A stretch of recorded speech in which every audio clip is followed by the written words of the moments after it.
Hi, Sue. Good afternoon. Good afternoon. Sue. How are you? Appreciate your interest in being here this afternoon and your application. We have a series of questions that we're going to ask you, and you have about 10 minutes to answer those questions, so use that time wisely in that. And we'll start with the most obvious one is, why are you interested in being on the Arts Commission? Well, I read the mission statement and realized that performing arts is part of the mission, and there aren't any performing, since I've lived here, there haven't been any concerts or anything like that. And my background, I've been involved with jazz for over 15 years, and jazz people and musicians, and I would love to see some concerts brought into the town, and I know that I could help with that because I've got their phone numbers, so it'd be good. Mr. Carnevale? Sue, I'm looking at your application here, and the question is, tell us a little bit about your experience in education. We don't have that long for you to sit here and tell us, because it's really great. Everyone sees what I see. If you want to just take a minute to explain maybe the passion for the arts. Okay, the passion for the arts. First of all, I don't have a higher education degree. I went to college. I was a junior college, community college now. It was one of those times in my life where my parents declared bankruptcy and lost their house, and I helped. So I got married young, made sure he got his master's degree. My son has his master's degree.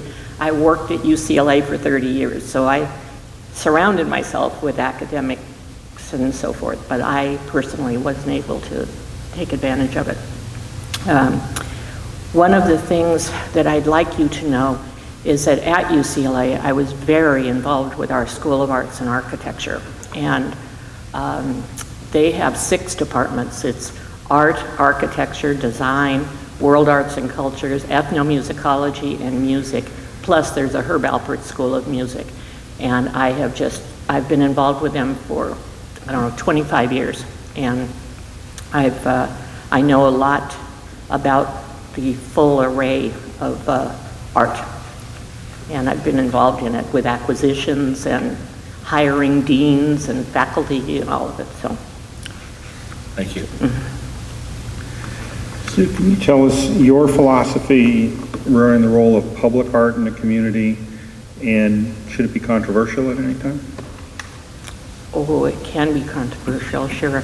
I don't know exactly what Cathedral City thinks about political art, but that can be a problem. And I think that we need to just pay attention to it. As far as public art is concerned, I love public art. I love murals, the sculptures that are up and down El Paseo. I'd love to see them up and down Date Palm. I really appreciate public art in public space, or art in public spaces. Good.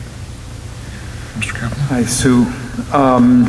The art commissioners have to make recommendations to the council with respect to the purchase of quality artwork, but also have to stay within a fairly restrictive budget.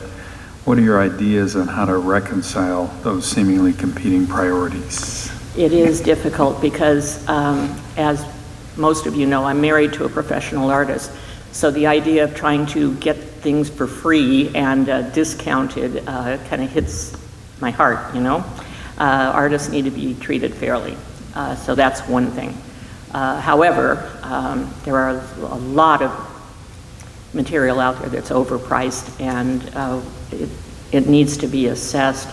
At UCLA, when anybody wanted to donate a painting or anything like that, they had to have an outside assessor write up what it was worth and whatnot, and do it in a very professional way.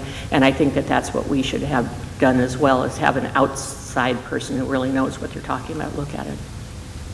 Thank you. Hi, Sue. Hi. Sue, it's likely that if appointed, that perhaps you and your fellow commissioners may not always agree on the selection of a piece of art or an artist. or even in the case of a performing arts venue, how would you resolve those disagreements? Well, okay. When I was at UCLA, I was elected president of staff assembly, and UCLA has 10 campuses, and I represented 17,000 staff up at our office of the president in Oakland. There were a lot of competing situations from all 10 campuses, and even on our campus, lots of different needs for these different level staff.